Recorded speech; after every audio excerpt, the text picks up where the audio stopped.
Hi, my name is Lauren, and I did my book report on Half Luck and Half Brains. It is an autobiography on Kemmons Wilson. Kemmons is the creator of the Holiday Inns, which is all around the world today. In the beginning of the book, it is all about his history and where he was brought up and his hometown. He was born in Mississippi, and his dad died when he was 9 months old, and shortly after that his mom, Doll, moved them back to Memphis, of her hometown, and Memphis is where a lot of his business adventures started and where his family even resides today. But when he was raised by his mom, and throughout the book he gives his mom so much credit, and he always says that everything he did was for his mom because she raised him by herself. They were very poor.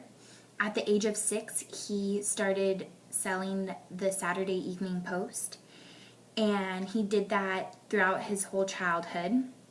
When he was 14 years old, he was hit by a car, and he was told that he would never even walk again, and within a year he recovered.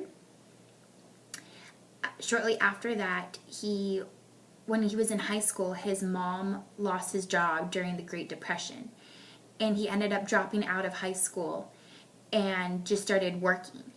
He borrowed $50 from a friend and bought a popcorn machine. And with the popcorn machine is where he started, it was his first startup business. And so he would sell popcorn at movie theaters. And slowly after that, he became so successful and had earned money at such a young age. And so after the popcorn machine business, he also bought a pinball machine. When he'd bought a pinball machine, that's where he met his wife Dorothy, and they started dating. And with the pinball machine, he also bought that off of credit.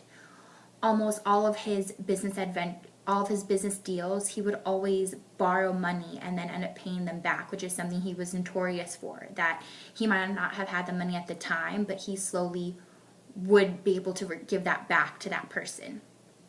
It's really interesting throughout the whole book that almost all of his deals, it was basically like an IOU, and he would either by going to the bank or going by to one of his friends would get the money and then start up the business, and then he just knew how successful he would be.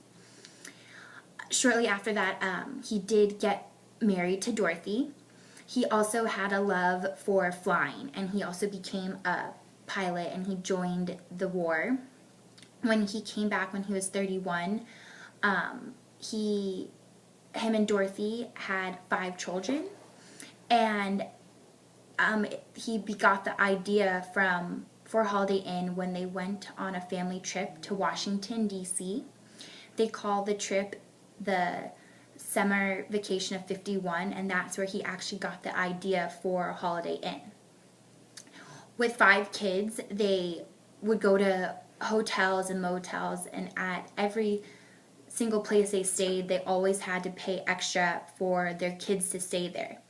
And that's how he got the idea, just by not having a good experience at these other hotels that he said that he was going to make a hotel that families would never have to pay extra for their kids to stay there as long as they were sleeping in the same room as their parents. He always noted that if kids are happy, parents are happy. And just on that trip alone, the Vacation of 51 is how he brought up the idea for the Holiday Inn.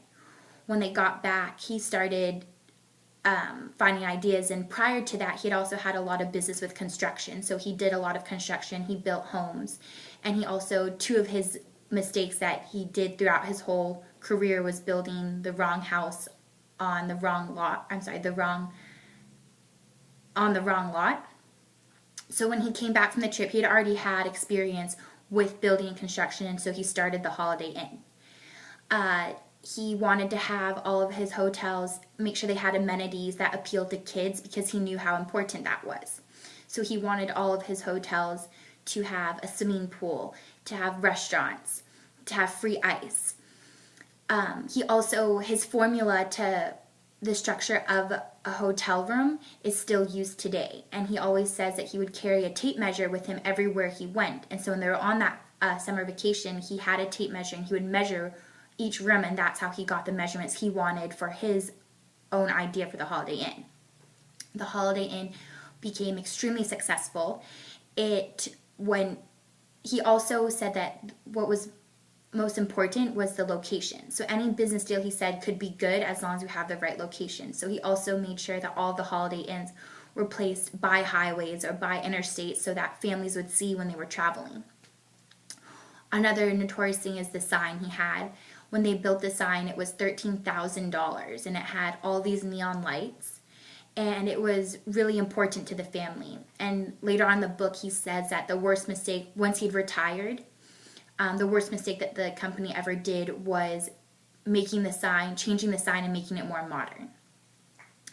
The Holiday Inn became extremely successful. It was in all states and all these countries, and even in different countries.